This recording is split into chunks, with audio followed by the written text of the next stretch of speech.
What's up, boopers, and welcome to my Tera online guide to Baldur's Temple. Let's not waste any time and get right into this long-ass dungeon. When you first enter Baldur's Temple, you will immediately be put up against your first boss, a giant monkey with a blue butt. If you didn't do any group quests in Bastion, this will be your first time you encounter such a BAM, so I'll go over a few things with him. The monkey BAM model favors secondary aggro targets quite often, and so your entire party must always be on their toes and be prepared to get targeted.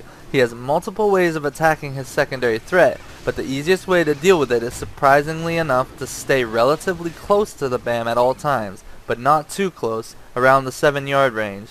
This is to keep the boss somewhat still and prevent him from running around wildly, as well as it protects your group from getting hit by the coconuts when he throws them outward around himself.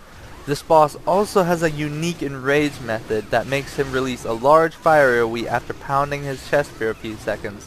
One known strategy to deal with this is to make the Lancer cast Infuriate on the pole to force the BAM to enrage right away so that he AoEs right off the bat. Then have the rest of your party move in afterward, so they don't have to worry about getting hit by the fire AoE. Aside from this BAM's wild attack animations, he will occasionally attempt to climb a nearby tree. While heading towards the tree, he will lose his hitbox, and this is the best way to tell when he is heading for the tree, as you will no longer be able to hit him. If you have any slowing effects on the monkey at the time of him attempting to climb the tree, it will affect how fast he starts running to it. The moment you know he's going to the tree, all party members, including the healer, should attempt to kill the tree as quickly as possible. If you fail to kill the tree as fast enough, the BAM will jump down and do massive damage, instantly killing your party. One known strategy is to have one of your damage dealers hit the tree to low health so that it's easier to kill when the monkey runs to it, but note that these trees regenerate hit points over time if left alone. Also note that when he jumps down, he focuses his jump on the aggro target, so if your damage is too low or if you have DPS dead and can't kill the tree in time, the Lancer running away will be enough to save the group, as he will take the hit by himself, but he'll need a res afterwards. Also note that if you try to kill the tree before the monkey tries to climb it, he will bug out and still climb an invisible tree which you won't be able to destroy, and then he'll jump down and kill everybody. If you are successful in destroying the tree, the BAM will fall down on his back, giving you a long opportunity to get in some hefty damage before he gets back up and continues his wild attack pattern.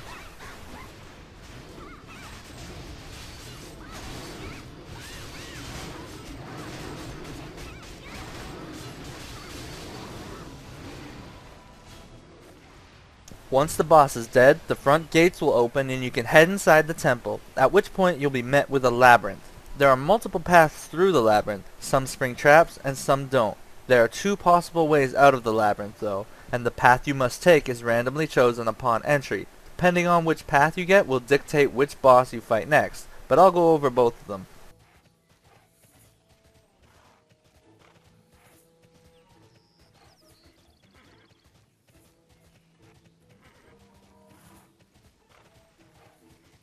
One way to immediately tell which boss you get is to check this hedge here. If there is a hedge here, it means you have the green boss and you have to go to the left. If there isn't a hedge here, it means you go to the right and you're fighting the red boss.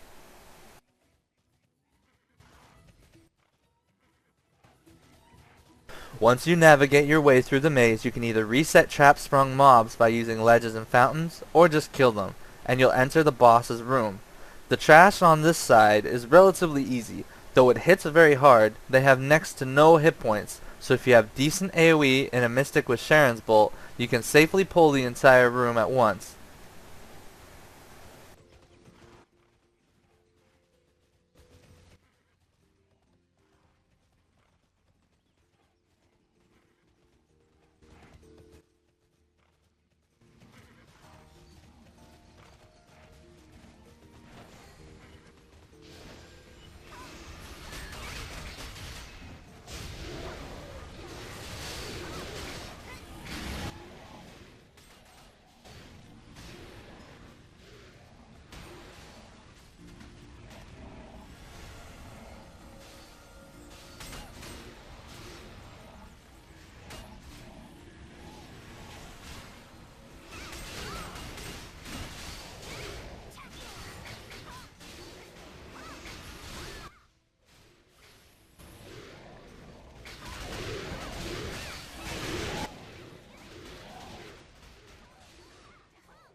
Once you've cleared the trash in the room, it'll be time for the second boss. This boss is easy, much more simpler than if you got the red boss on the other side.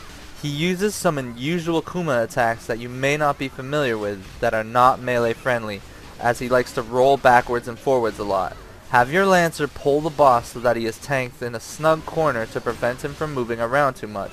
This also opens up the room for the other mechanic of the fight.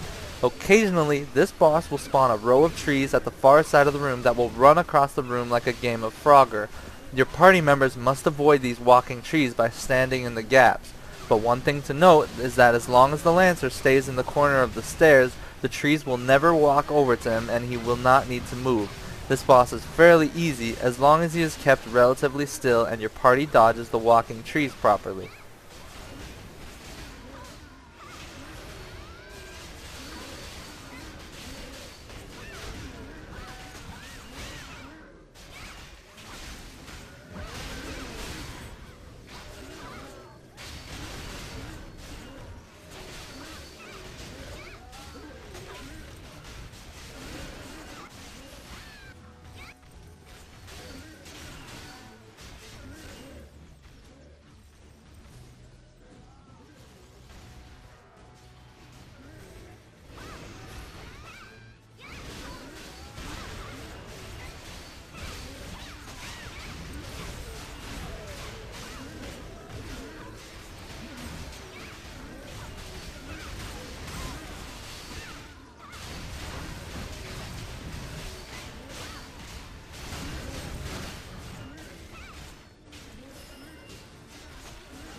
You guys thought I was joking when I said that balls in your face shit, didn't you? Bucker or Ellen, it don't matter your race. If you just like to be a lancer, prepare for balls in your face. Ooh, balls in my face. I got balls in my face. Look at those balls in my face. All I see is balls in my face. There's a face on his balls, so really it's a face in my face. It's a ball face. Yeah, ball face. Boop. Once you've defeated that boss, you can either move on to the third boss, or you can use this mirror here to clear the kuma on the other side. If you do get the other side, you will end up in the red kuma's room, and his trash is almost the opposite, where they have a lot of hit points, but do not hit as hard. So feel free to pull the entire room at once as long as you have decent AoE, and scream at a mystic for a Sharan's bolt to save you if you suck like me.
Once the trash is clear, you can pull the red kuma. This boss is slightly more difficult than the other, as he has some nasty secondary aggro attack patterns. And though some people prefer to tank him in a corner, I usually tank this boss in the middle of the room so that his movements are more obvious and he's easier to avoid somewhat. The main mechanic of this fight is that every once in a while he will spawn a large group of baby kumas that will chase one player. To deal with these, the player must kite the tiny kumas into one of the pools that start on either side of the boss when you pull him. Once inside the pool with the baby kumas, another player must hit a switch just outside that pool that will activate a 5-second timer. After the 5 seconds are up, all baby kumas inside the pool will die, at which point the dying kumas will put an endurance debuff on the boss that reduces his endurance by up to 60%. It's a good idea to blow stuns on the boss and do as much damage as possible during this time, but be careful of the red kuma's attack patterns. He will occasionally buff himself with an enrage that increases his casting speed, and he often attacks secondary aggro targets when this is up. Two attacks you'll want to look out for is his lightning hand and his explosion jump back. Anytime the boss uses a frost breath attack instead of a fire breath attack, it indicates that he is about to do a huge nuke on the tank that will thrust him backward, hitting anybody in front and behind him. And this attack is powerful enough to sometimes go through blocking. So make sure your damage dealers know what to look for and dodge it as soon as they see the frost breath. Aside from this, just make sure everyone is aware when the boss has his buff up, as he'll often attack secondary targets with a powerful lightning attack. An indicator of this buff is to watch for his horns and see lightning shooting off of them. But don't confuse this buff with his enrage. They are two separate things, and yes, he can have them both up at the same time, making him a crack kuma.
Once dead, the path will be clear to the next boss, the third or fourth boss, depending on how you look at it. Another kuma.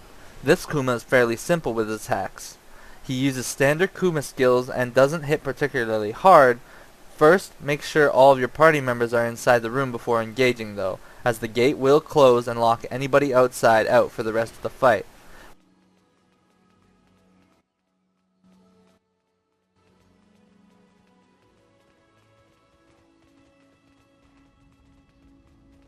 Once you enter the blue light walls, you will not be able to pass back through, but it's important to note that the boss can still pass through it, even though you can't. So tanking him while using these blue screens as a wall will not work.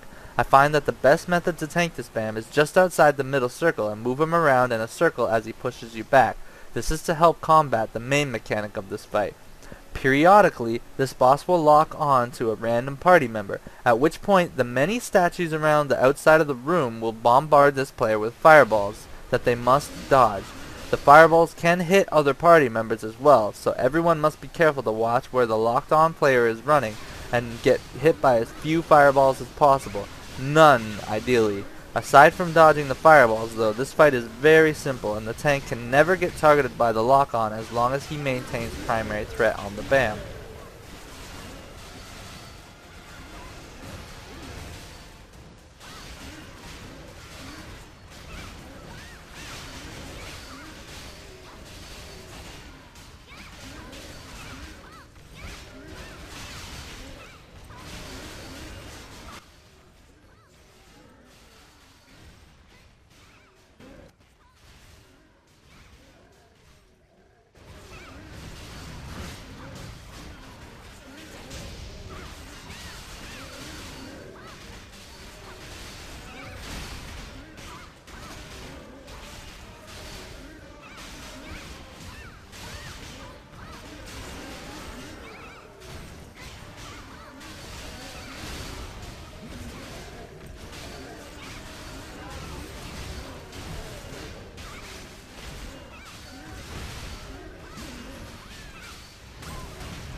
Once you've defeated the boss, destroy the chest in the middle to collect your shit and use the mirror to move on.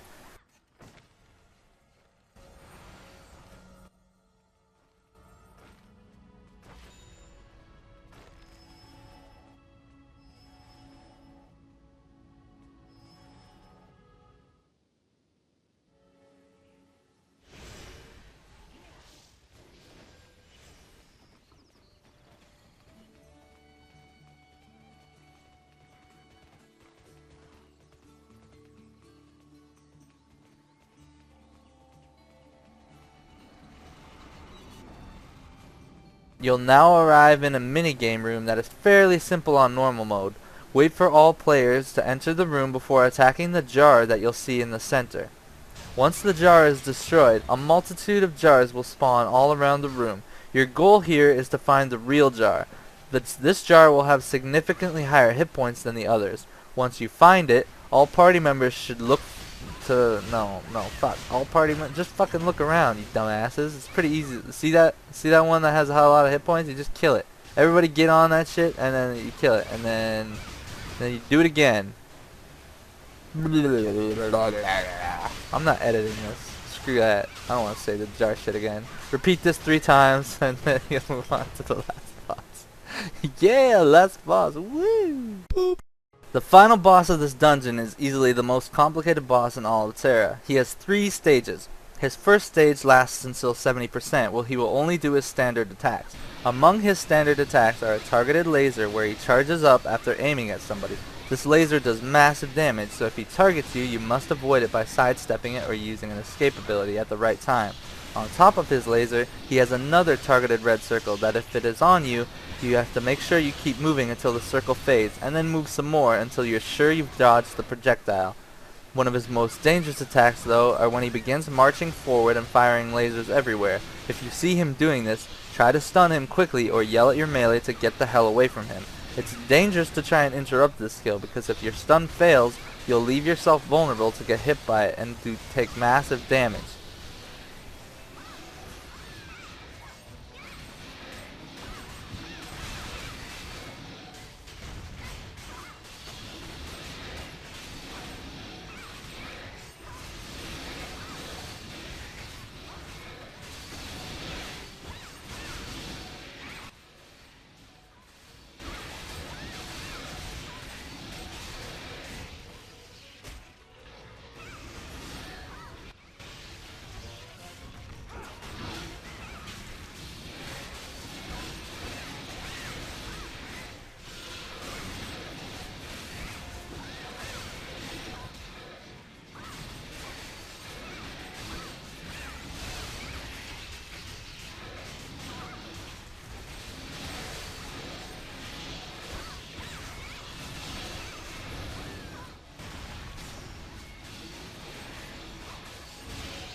Once the boss hits 70%, he will introduce 2 new mechanics to the fight. The first will be a blind, where he'll occasionally cast blind on a party member. What this does is slowly darkens that player's screen until it goes pitch black and they are unable to see anything.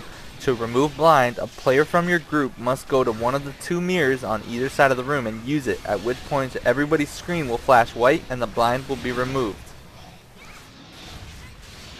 The second mechanic introduced is the boss's purifier skill. He will put up a shield that absorbs damage and run to the center of the room, charging a very powerful attack. To break the shield, you must use a cannon. On the far side of the room, opposite to the side you entered, there will be a switch that one party member must use to activate a cannon. Once the cannon is active, someone must jump in it and fire it at the boss to break his shield. The aiming isn't too difficult, but if you miss, you will be in big trouble as the cannon has a 30-second cooldown, meaning the boss will get his purifier skill off. If for some reason you do miss, have all party members run out of the room to get behind a pillar. This way you can line of sight his purifying attack, otherwise it will one-shot you. If your cannoneer does not miss, the boss will fall over and leave himself vulnerable to take a lot of damage. In some groups, The healer is given the role of using both the cannon and the mirror, while others prefer to just have a damage dealer sit by the cannon the entire time, sacrificing DPS for safety.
At 30%, phase 3 of the fight starts, where it becomes a DPS race.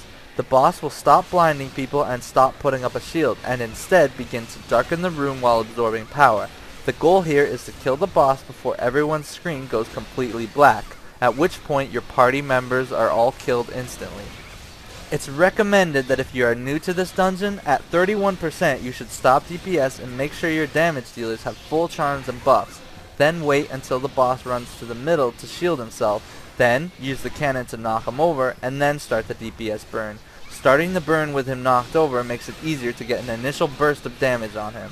Aside from this, the best way to maximize your damage is to have the Lancer tank him up against the wall. Get him there as fast as possible so that he stays still and is easy to hit by all your damage dealers with their hardest hitting skills, and then stun him as much as possible to stop him from doing his powerful attacks. But be sure to keep dodging his lasers, as a dead DPS does no DPS.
If you manage to burst him down, you should be able to collect your loot. But don't forget to visit the back room, where you'll find 3 chests that have a high chance to give you green crystals before you leave. I hope this guide helped you out for future temple runs. Peace out. And sorry, the Lancer shit's coming and the 60 skill shit's coming. I'll put those up before I put up any more class guides. I'm getting a lot of requests, and I know I need to do another FAQ. So that should be up soon. I'll see you guys later.